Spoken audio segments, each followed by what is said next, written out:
Hallo Deutschland, willkommen zu unserem YouTube-Kanal von Live Life Taller. Heute haben wir internationale Patienten. Mein Name ist Ümit Balıkçı.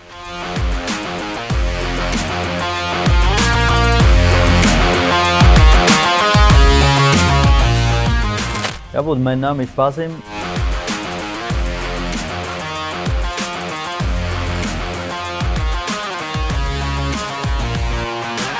Dürfen wir. Ja, ich bin Adrian.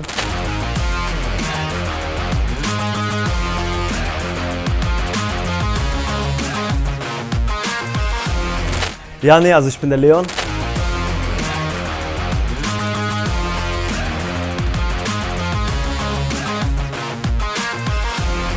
Hallo, ich bin Martin.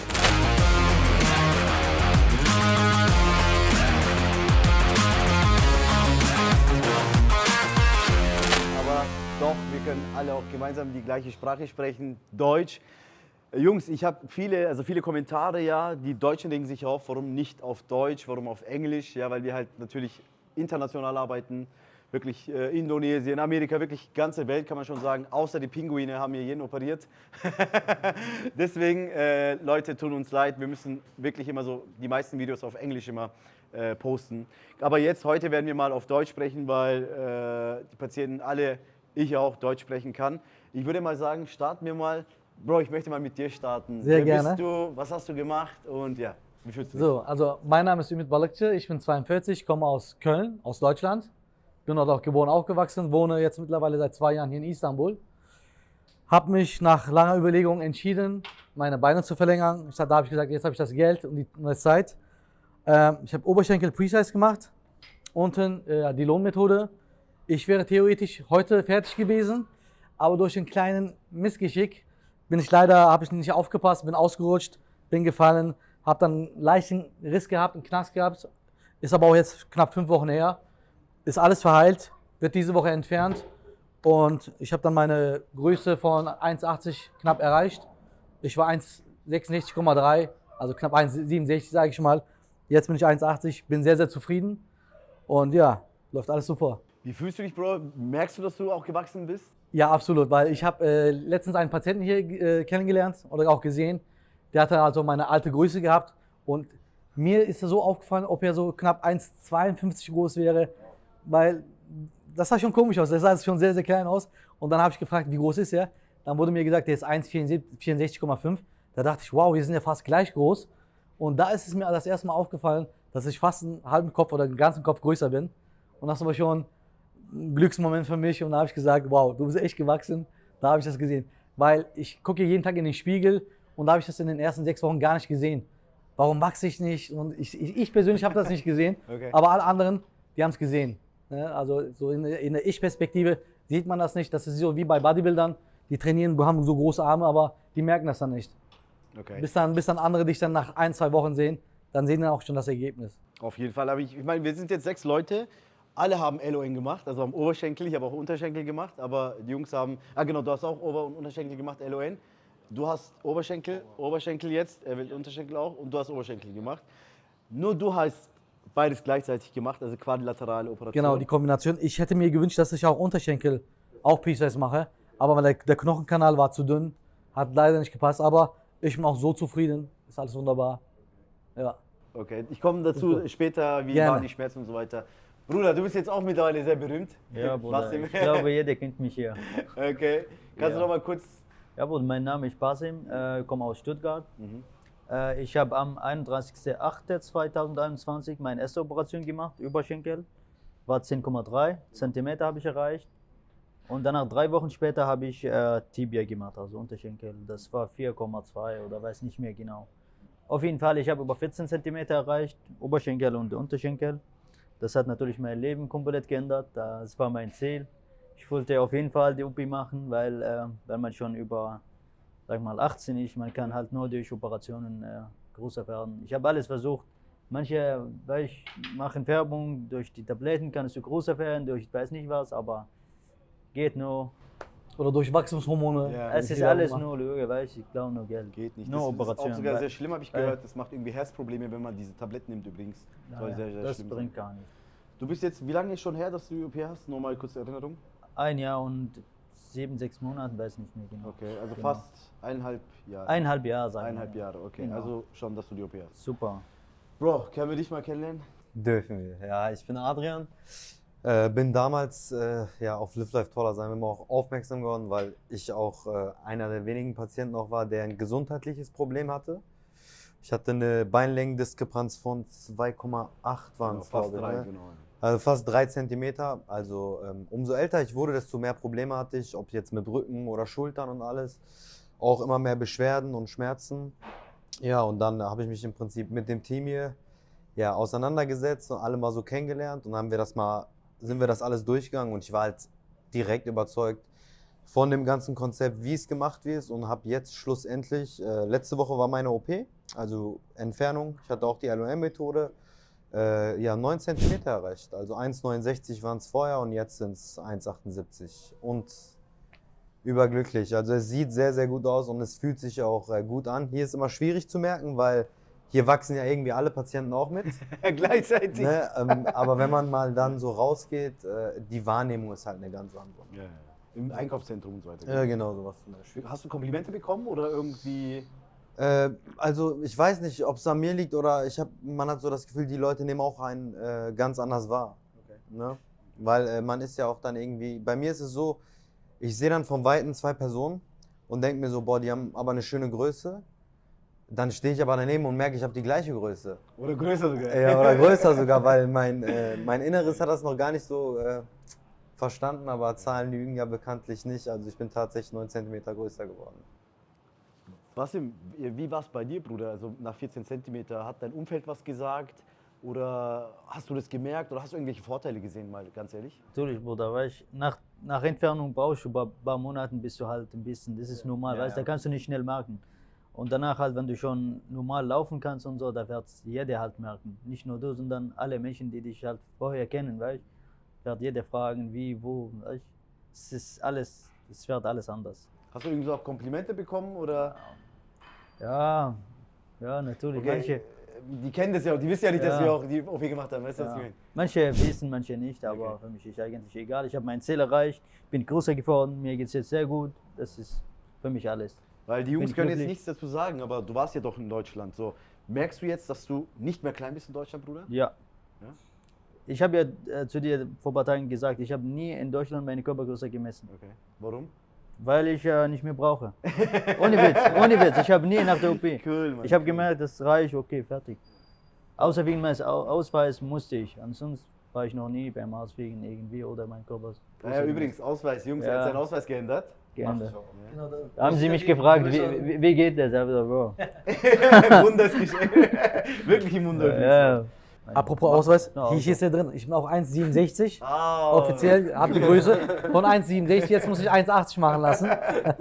Da freue ich mich drauf. Sorry, dass wir jetzt nochmal Kosten verursachen. Wenn irgendwas nicht. Gerne. Bro, können wir dich mal kennenlernen? Natürlich, sehr Außer diese geile Tattoos, was du da hast. Ja, nee, also ich bin der Leon. Ja, ich habe meine Tattoos auch natürlich sehr, sehr gerne, aber die sind nicht so gut gestochen, wie ich operiert wurde.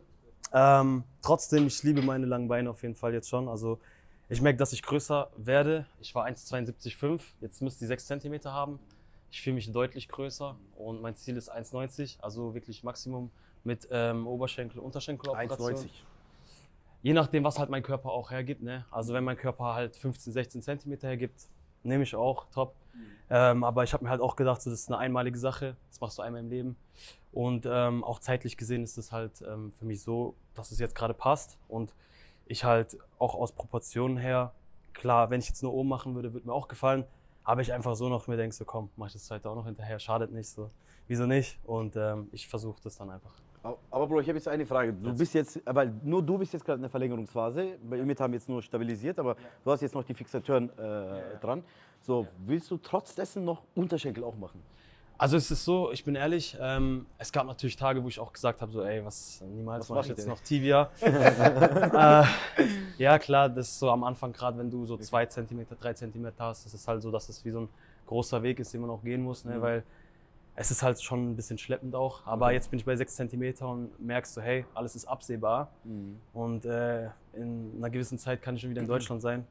Und darauf habe ich jetzt irgendwie auch keinen Bock und denke mir so, ey, Ich muss halt tun, was getan werden muss. Ich wollte das ist mein Ziel und jetzt zu sagen, es tut ein bisschen weh. Nee, ich baller das direkt hinterher und Du bist dann, dir sicher. ich bin 100% sicher jetzt. Und- Aber ich hatte auch andere Denkweisen Okay. an Tagen natürlich auch, ja klar. Diese Operation, Jungs, ist wie Bitcoin.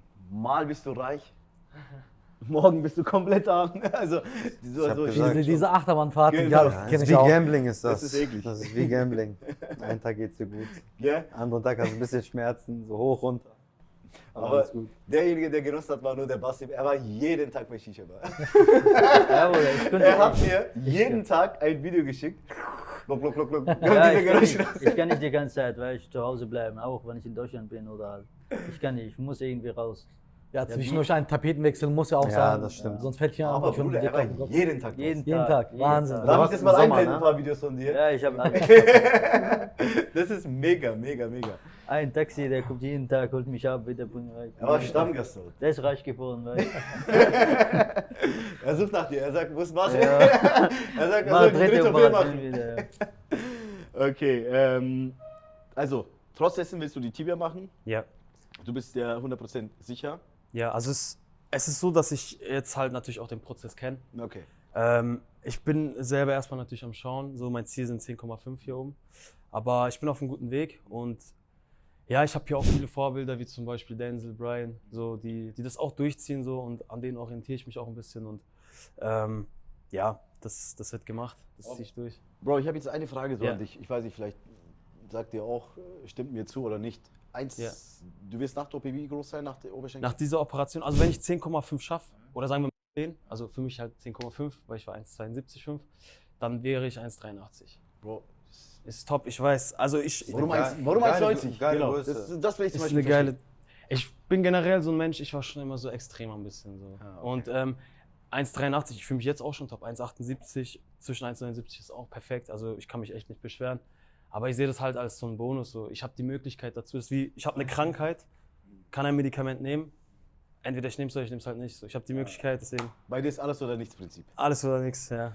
Aber ich glaube, es hat ein bisschen mit der Referenz zu tun. Ne? Wer hat man in der Familie? Ich glaube, dein Vater ist 1,90 oder irgendetwas in die Richtung.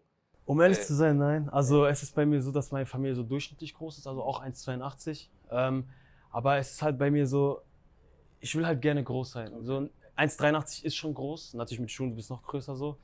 Aber ich muss sagen, auch in Proportion zu der Tibia halt, weil ich möchte, dass das einfach stimmig ist. Und nicht, weil ich finde 1,83 ist zu klein. Und ich verstehe komplett, meine ganze Familie sagt auch, ey, unnötig und so, aber ich weiß nicht, ich habe irgendwie Bock drauf so und deswegen so. Also du wolltest schon immer was Besonderes sein. Ich habe Bock, 1,90 zu werden. Okay. Ja. Dann respektiere ich das. So, jetzt wollen wir dich mal kennenlernen. Bevor du was sagst, möchte ich was sagen. Er hat einfach eine geile, sexy Aussprache. Das ist diese Antonio Banderas. Bro, ich liebe es, wenn du redest. Rede einfach mal bitte, sag, egal was du sagst. Ja. Hallo, ich bin Martin. Okay, das war. Ja. Ich bin Martin, ich komme aus Argentinien. Ich bin in Argentinien geboren, Buenos Aires. Dann bin ich nach Deutschland gezogen vor 10 Jahren. Lebe ich in Deutschland, mag ich in Deutschland zu leben und habe vor der OP gelesen, dass es diese Operation gab, aber keine Ahnung, so Berichte im Internet, dass es in Deutschland so super schmerzhaft wäre, dass es so problematisch wäre, so lange, dass man sich dadurch quält und hatte deswegen so einen Blick in diese OP, okay, das ist teuer und ja, keine Ahnung, so ein Aufwand, das will ich mich nicht antun. Und dann bin ich irgendwann auf eurem Instagram-Account gelandet und habe gesehen, wie ihr die ganze Zeit kommuniziert, ne, was wir jetzt gerade machen. Ne? So, man redet über die eigene Erfahrung, man sieht, wie der Prozess aussieht. Es ist nicht nur diese große Aufwand, sondern man hat so dieses krasse Team von medizinisches Team von Physiotherapeuten und so weiter und so fort. Und dachte, ach krass, also ich kann mir schon vorstellen, da 3 Monate zu sein. Und so bin ich nach 21 Jahren in Argentinien, 10 Jahren in Deutschland, 3 Monate hier in der Türkei. Ich war 6 Ich kann noch nicht Türkisch, aber eventuell kommt das irgendwann. Deine türkische Aussprache, da bin ich echt neugierig übrigens. Aber genau das war auch für mich das Ausschlaggebende, dass hier dieses All-Inklusiv-Paket ist. Ich habe mich damit mit meiner Körpergröße die letzten 3-4 Jahre verfasst. In Bayern gab es auch so, in Japan gibt es ja auch, wo man die Beine verlängern lassen kann. In Bayern ist es so, da kriegt man so ein Klicksystem, da muss man immer jeden Tag so dieses Klick machen. Ja, genau. Die Problematik ist, du wirst nach 4, 5 Tagen nach Hause geschickt. Du musst dann do it by yourself, also du musst das selber zu Hause machen. Oder Hotel. Die Angst ist ja da, was, wenn ich was zu viel mache oder was falsch mache? Dann können die ja sagen, ne, wir waren es nicht. Wir haben es gesagt, du hast nicht hier ist das Schöne, die Krankenschwestern sind hier, Krankenhaus ist direkt hier in der Nähe, Physiotherapeuten. Hier kann man sofort eingreifen und auch wenn man zu viel verlängert hat, wieder zurückschrauben, wieder anpassen. Das hat mir gefallen, dieses All-Inklusiv-Paket. Das war dieser Reiz. Ne, da habe ich gesagt, da habe ich mich sofort entschieden, das mache ich. Das hat so mehr Sicherheit gegeben, Ja, oder? ja, ja. Natürlich Und das macht Marketing. ihr- Nein, das wäre für mich das Social Wichtigste Media. gewesen. Es muss sicher sein, weil es ist ja eine große Operation. Ne, bei mir wurden ja 6 Knochen gebrochen, 2 unten, 4 unten, oben. Und die Angst ist ja immer mitgegangen. Ich wurde auch immer versucht zu überreden, ja, was, wenn du im Rollstuhl landest und nicht gehen kannst und so weiter. Diese Angst geht immer mit. Ja. Aber ich kann meine Beine bewegen, ich kann gehen, laufen fast. Ne, das ist wunderbar. Das ist natürlich Ja. ganz anders, Mann. Wie groß warst du, wie groß bist du jetzt und wie viel Zentimeter hast du erreicht? Ich war 1,70, jetzt bin ich 1,80, sprich ich habe 10 cm erreicht und ja, also mir wurde es auch gesagt, 10 cm könnte es ein bisschen schwierig sein und als ich gesehen habe, dass ich die 10 cm erreicht habe, dachte ich, geil! Dieses Erfolgserlebnis, das ist Ja, schon wunderbar. das, also wenn man das, also es ist, man muss diesen Sprung machen, also für mich war die Operation, so diese Ängste zu überwinden, von Deutschland hierher zu kommen, ne, und zu wissen, okay, das gibt es tatsächlich, dann die Operation, weil man das nicht kennt, dann bin ich so aufgewacht und dachte, okay, erster Punkt, das erste ist schon erledigt und dann bei der zweiten, dann war auch dieses Gefühl von, ich habe das geschafft, also ich habe die Ängste überwunden und ich habe auch ja, diese Zeit auch geschafft. Das ist ein fantastisches Gefühl von Schaffen. Ne? Und das ist geil, Genau das so ist ist richtig es. geil. Ich habe eine lustige Geschichte, Jungs. Meine Frau, meine erste Operation, so, ich habe zu meiner Frau gesagt, Schatz, mach Taschenrechner auf, gell? Sie hat so aufgemacht. Sie so, notiere jetzt 1,25. und dann bin ich so auf irgendwas mit, meiner ersten Operation war das irgendwie 3,57. Sie so, Schatz, was rechnest du da Millimeter? Sag doch einfach 4 Zentimeter. Ich so, Schatz, ich habe diese Operation gemacht, sogar 1 Millimeter ist zu viel für uns. Weißt du, ich bin klein und ich will wachsen, darum geht's ja. Und deswegen verstehe ich euch absolut, weil wenn man 8 Zentimeter wächst zum Beispiel oder nicht diese volle, nicht 8 Zentimeter, sondern zum Beispiel man möchte 1,80 werden, man ist 1,72 zum Beispiel, wenn man diese 1,80 nicht schafft, man flippt aus, ey. Irgendwas ist da leer, weißt du, was ich meine? So wie wenn man die OP nicht hatte oder so. Oder für nichts, weißt du, umsonst. Ja. Okay, so, ich möchte euch jetzt mal was fragen. Ich meine, du bist jetzt schon fertig, Bruder, du weißt ja alles, die ganze Geschichte, Thematik, du bist jetzt ein Master, hast du gemacht bei Beinverlängerung. So, wie sind die Schmerzen, Jungs? Seid mal ehrlich. Ich meine, für das, natürlich, ihr werdet größer, ihr zahlt Geld, ihr investiert Zeit. Manchmal haben wir Komplikationen oder Probleme. Aber im Generell, wie sind die Schmerzen eigentlich bei Beinverlängerungsoperationen? Welche Schmerzen, Bruder? Nix sein. Keine Schmerzen. Also Knochenschmerzen hat man ja nicht. Ja. Auch wenn der Unterschied zwischen den Knochen manchmal 6 bis 7 Zentimeter ist, es sind nur die Muskeln, die Nerven, die dann mitziehen, mitwachsen müssen. Da hat man dann diese Schmerzen, aber durch die Physiotherapie, dass man da gedehnt wird und so weiter, ist es dann schon für mich persönlich verkraftbar gewesen. Das hier hat jetzt nur noch für die Zuschauer nur noch eine Funktion, das ist nur noch für die Sicherheit da. Der Sprung hier, der hier dann passiert ist, ist jetzt wieder gewachsen, wird jetzt entfernt. Mein Ziel war ja hier unten 7 cm, 8 cm hier oben. Leider durch den Bruch habe ich das dann abgebrochen, für mich persönlich. Ich hätte auch abwarten können, aber dann hätte ich jetzt nochmal 1, 2 Monate hinten dranhängen müssen. 13 cm reicht auch, die Körpergröße dann. Perfekt. Absolut. In wie vielen Monaten, Bruder? In knapp 2 Monaten, 2,5 Monaten, ja, genau. 2 Monate, 13 Genau. Zentimeter. Das ist verrückt. Jetzt im Oberschenkel habe ich jetzt noch dieses Precise-System. Lass mich nicht lügen, da habe ich jetzt noch 0,5, 0,6 Zentimeter noch zu verlängern. Ich denke mal, am Freitag, Samstag bin ich dann auch damit durch. Da werden wir jetzt nochmal Röntgen machen. Genau. Also nur zur Info, Leute, Ümit hat am linken Bein, Unterschenkel, hat einen Riss gehabt im Knochen, also eine Verlängerungsphase, kurz bevor du fertig warst.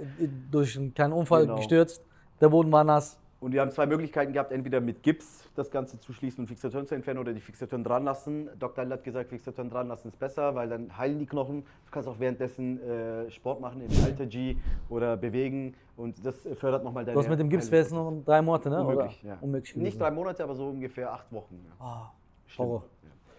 Wie waren die Schmerzen so generell für dich? So ertragbar? Also oder? kurz nach der OP, da dachte ich mir, oh Gott, was hast du dir da angetan? Ja. Bin ich ganz ehrlich. Aber danach, direkt am nächsten Tag sind wir aufgestanden. Ich hatte nur diese Befürchtung, hier sind ja 6 Knochen gebrochen. Ja. Werde ich stürzen. Diese okay. Angst ging bei mir mit. Aber dadurch, dass diese Platinen drin sind, Titanmetalle, die sind ja so fixiert, so geschraubt, da kann nichts passieren. Das ist wirklich Ja. ein wunderbares Technologie. Dann haben wir auch die ersten Schritte gemacht. Ich habe diesen Walker, den wir benutzen, den habe ich 2 Wochen benutzt. Und danach habe ich dann die Krücken benutzt. Und dann zwischendurch auch mal ohne Krücken gegangen. Und das war für mich ein Erfolgsleben. Da dachte ich, ich kann wieder gehen. Perfekt. Und das gibt einem wieder die Motivation, diesen Schub weiterzumachen und mehr Gas zu geben. Und dann, wenn man noch das Endergebnis sieht. Ja, absolut. Aber zum Beispiel Basim ist jetzt ein gerade interessantes Thema, weil bei ihm ist schon länger her, dass du die OP hast. Bruder, erinnerst du dich noch an die Schmerzen? Jetzt habe ich alles vergessen. Wirklich? Bruder. Wenn du größer wirst, vergisst du Ja, alles. das immer wieder, Mann. 2, 3 Monate später, wenn du schon laufen kannst, ist alles in Ordnung. Ja, wie er gesagt hat, am Anfang halt, ist es normal nach der OP ein bisschen Schmerzen, aber es ist eigentlich normal, wenn du nur ganz leichte Sachen machst, das bekommst du ein bisschen Schmerzen. Aber danach halt nur Muskelschmerzen und Genau. Adensehnen. Es gibt auch so ein beim tolles Verlängerungs- Sprichwort, genau. Entschuldigung, dass ich unterbreche. Wer schön sein will, muss ja leiden. genau. Ne? Ja, ein bisschen, und ja. Das ist auch ein großer Es gibt OP. nichts Das geben. Ja, absolut. Adria, Sonst- Bruder, wie es ist geht. bei dir die Schmerzen? Wie war bei dir? Weil bei dir, ich kann mich erinnern, Leute, er war mal so richtig down. Also, Ja. Bruder, ich bin so normalerweise ein positiver Mensch. Ich bin normalerweise extrem positiv, aber hier, ja, also guck mal, pauschal kann man nicht sagen, du wirst Schmerzen haben. Es gibt wirkliche Patienten, die machen sich einen Kopf, 3 Tage nach der OP rennen die unten aber rum, wo ich mir denke, nach 3 Tagen nach der OP lag ich noch im Krankenhaus, weil ich habe meinem Bein einfach nicht vertraut. Ich hatte auch schon Schmerzen am Anfang, wie Ümit das gerade auch schon gesagt hat. Du wirst dann wach von der OP und denkst dir eigentlich, was hast du eigentlich jetzt gerade gemacht? Dann ist aber auch schon wieder zu spät, dann musst du durchziehen. Es ist so, es kommt am Ende nicht drauf an, ob du Schmerzen hast, weil du wirst auf jeden Fall Schmerzen haben, weil dir wurden halt mal eben in deinem Körper 2 Knochen gebrochen. Also ich weiß nicht warum, ich dachte auch, ich werde keine Schmerzen haben. Hatte am Ende doch Schmerzen, aber am Ende ist es hier so, dass wir haben dieses All-Inclusive-Paket hier, egal wo du Schmerzen hast. Du hast immer irgendwelche Leute, die du sagen kannst, ich brauche Hilfe gerade, ich habe so extreme Schmerzen, ich brauche vielleicht eine Massage oder was auch immer. Ja, es ist alles aushaltbar. Es ist jetzt nicht so, ich bin persönlich hier an meine Grenzen gekommen, weil ich mir vielleicht im Kopf, ach komm, 3 Monate Türkei, bisschen entspannen, Istanbul ist doch eine schöne Stadt, ne? Ja, aber da gehört halt auch noch viel mehr dazu. Wobei ich jetzt aber auch sagen kann, wie Basim das gerade gesagt hat, nach dem Removal, dieser ganze Schmerz, diese ganze Anstrengung, die ist so auf einmal runtergefallen. Es kommt noch mehr. Ne? Aber ich glaube, ich sage auch mir selber, klar, ich habe jetzt meine Körpergröße erreicht, aber jetzt wird schon so noch dieser Kampf anfangen gegen mein Inneres halt. Ne? Weil jetzt musst du halt diszipliniert sein, schön deine Übungen machen, dranbleiben. Ja, aber sonst, Schmerzen sind nicht so 2, groß. 3 Monate Tibia machen. Nein, Mann, ehrlich. Das war aber Er auch ist so eine eine gute Sache bei mir. Hier wird auch immer viel gesprochen, ja, machst du 8, machst du 9, machst du 10 Zentimeter. Und ich habe immer für mich so gesagt, ja, okay, komm, wenn du schon machst, aber mach doch das Maximum. Aber am Ende kommt es wirklich drauf an, wie du dich fühlst. Ich kam irgendwann mal an so einen Punkt, wo ich mir dachte, okay, du bist schon größer geworden. Und in dem Moment habe ich mich auch gut gefühlt. Dann haben wir nochmal ein Röntgenbild gemacht, sah alles gut aus, habe ich gesagt, ja okay, es reicht mir jetzt. Und dann, das war bei 9 Zentimeter, weil es halt auf dein Inneres am Ende ankommt. Es kommt auf dein Gefühl an und mein Gefühl ist jetzt unbeschreiblich. Ich habe das vorhin auch schon gesagt, ich habe das noch nicht so realisiert. Das ist verrückt einfach. Leon, Schmerzen. Ja, gut. Ich würde sagen, ich bin so die Live Life Taller Princess, weil bei mir ist das Ding nicht gewesen, dass ich aufgewacht bin und so erstmal geschrien habe und Schmerzen hatte an sich, also so diese physischen Schmerzen, sondern ich hatte halt psychische Schmerzen. Ich muss auch ehrlicherweise sagen, ich bin auch psychisch ein bisschen so vorbelastet ein bisschen und bin so hypochondermäßig auch unterwegs immer, dass ich wegen jeder Kleinigkeit direkt mir den Kopf mache und denke, oh, jetzt hat's hier geknackt, vielleicht ist jetzt hier wieder was falsch oder also ich mache mir immer Sorgen oder irgendwelche Ängste, wo es gar keine gibt so und das war mein Problem bei dieser ganzen Sache hier, einfach mal ein bisschen ja, sich zu chillen und einfach zu relaxen und sagen, hey, okay, es tut vielleicht ein bisschen weh so, aber ist ganz normal und damit musste ich am Anfang sehr, sehr kämpfen, weil ich mir echt selber Probleme erschaffen habe, wo es eigentlich gar keine gab. Natürlich, so wie ihr gesagt habt, so, ihr habt halt einen gebrochenen Knochen so, aber ich würde sagen, das Ding ist halt einfach, dass du es verlängerst. Du ziehst es ja auseinander, jeden Tag wird verlängert so und klar, das spürst du ein bisschen, Aber es ist auf jeden Fall so, dass das aushaltbar ist. Also es gibt wirklich auch Tage, wo ich gar nichts hatte, also wirklich nichts. Klar, es kommt halt vieles zusammen, so mal schläfst du auch nicht so richtig und es ist aber wirklich alles gut, sobald du merkst, dass du Aber größer keine bist. Folterschmerzen, ne? Nein, Quatsch. Also das wirklich nicht. Also ich habe mir meine eigenen Probleme mal selber gemacht. Okay. Zum Beispiel, ich bin auch ehrlich, ich hatte viel Probleme mit Infektionen in Deutschland und ich hatte immer mir hier direkt eingeredet, oh, ich habe eine Infektion. Ich weiß noch seit... Infektion wegen was? Körperlich oder? Nee, ich hatte immer so Abszesse, Akne okay. inversa, also immer so. Ne, und ich muss auch ehrlicherweise sagen, ich habe mich schon darauf eingestellt, dass ich eine Infektion kriege.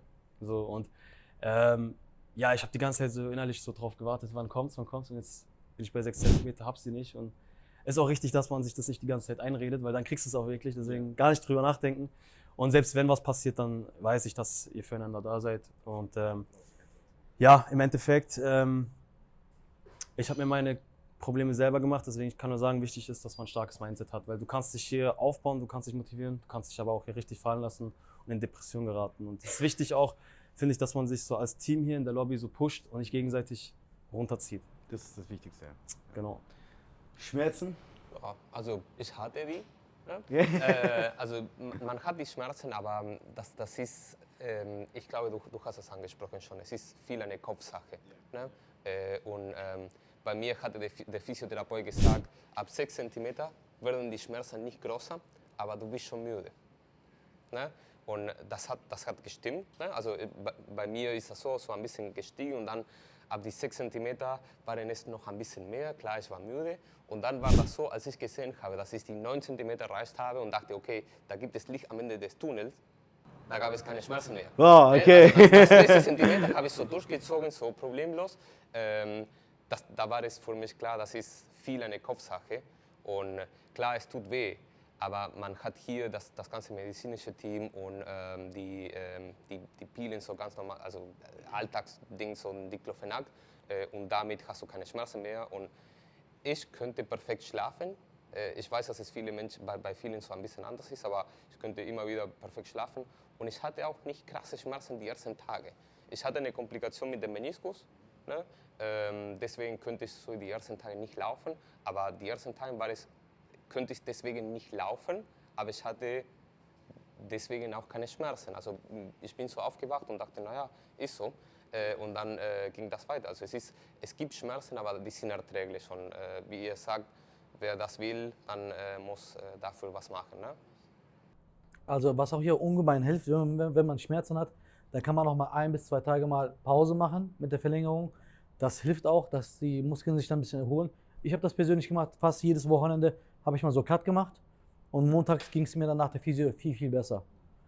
Und bei mir war das auch das Schöne, da mein Knochenwachstum sehr fortgeschritten ist oder schnell ist. Leute, ich habe auch interessante Geschichten mit den Jungs hier, natürlich mit allen Patienten, aber wenn ihr mir das erlaubt, ich würde das gerne mal kurz auch sagen. Natürlich. Also zum Beispiel, jeder Patient ist halt wirklich, everybody's different hier, das ist das Problem, auch charakterlich, Herkunft und so weiter. Ich möchte mit dir jetzt mal anfangen. Ümit zum Beispiel hat so ein paar Mal mit uns geschrieben. Er ist gekommen, eigentlich nur für Oberschenkel. Dann hat er erfahren, dass es die Möglichkeit gibt, Ober- und Unterschenkel gleichzeitig zu verlängern. Er hat sich keine Sekunde überlegt. Er so, okay, ich mach's, wo muss ich unterschreiben? Zack. Okay, war das bei der OP morgen? Okay, ciao.